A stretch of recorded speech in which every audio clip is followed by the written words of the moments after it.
বিগত অবৈধ নির্বাচনগুলোতে জড়িতদের বিরুদ্ধে তদন্ত করে বিচারের আওতায় আনার দাবি জানিয়েছেন জাতীয় নাগরিক পার্টির এনসিপির মুখ্য সমন্বয়ক নাসির উদ্দিন পাটোয়ারি।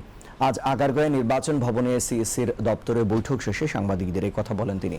প্রধান নির্বাচন কমিশনার এএমএম নাসির উদ্দিনের সঙ্গে অনুষ্ঠিত সভায় এনসিপির মুখ্য সমন্বয়ক নাসির উদ্দিন পাটোয়ারির নেতৃত্বে 5 সদস্যের একটি প্রতিনিধি দল অংশ নেয়। এতে প্রতিনিধি দলে উপস্থিত ছিলেন দলটির যুগ্ম আহ্বায়ক অনিক রায়, খালেদ সাইফুল্লাহ, মুজাহিদুল ইসলাম শাহিন ও তাজনুবা জাবিন।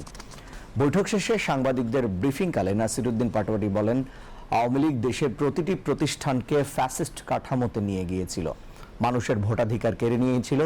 এর দায় নির্বাচন কমিশনেরও।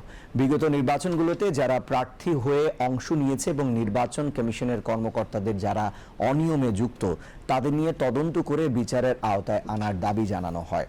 তিনি বলেন, মনোনয়নপত্র জমা দিতে সশরীরে আসার বিধান করা, 48 ঘন্টার মধ্যে নির্বাচনের সার্টিফিকেশন ইসি থেকে দেয়া, প্রার্থীদের হলফনামা তদন্ত করে তার সত্যতা নিরূপণ করা, নির্বাচনী সহিংসতা রোধে আচরণবিধি এবং ব্যয়ের বিধিতে পরিবর্তন আনা, ঋণ খেলাপিদের নির্বাচনে অংশ নেওয়া বন্ধ করা, হলফনামায় ভুল তথ্য থাকলে প্রার্থিতা বাতিল এবং নির্বাচিত হলেও যেন তারা সংসদে থাকতে না পারে সেই ব্যবস্থা করা, প্রবাসীদের ভোটাধিকার নিশ্চিত করা, রাজনৈতিক দল নিবন্ধনের সময় বাড়ানো, রাজনৈতিক দলগুলো যেন অভ্যন্তরীণ গণতান্ত্রিক চর্চা করে তা মনিটরিং করার কথা তুলে ধরেছেন তারা।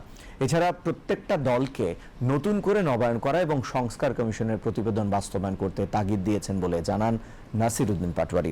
সংস্কারের পূর্বে নির্বাচন করলে তাতে যথাযথভাবে ভোটাধিকার প্রয়োগ হবে না বলেও মন্তব্য করেন তিনি।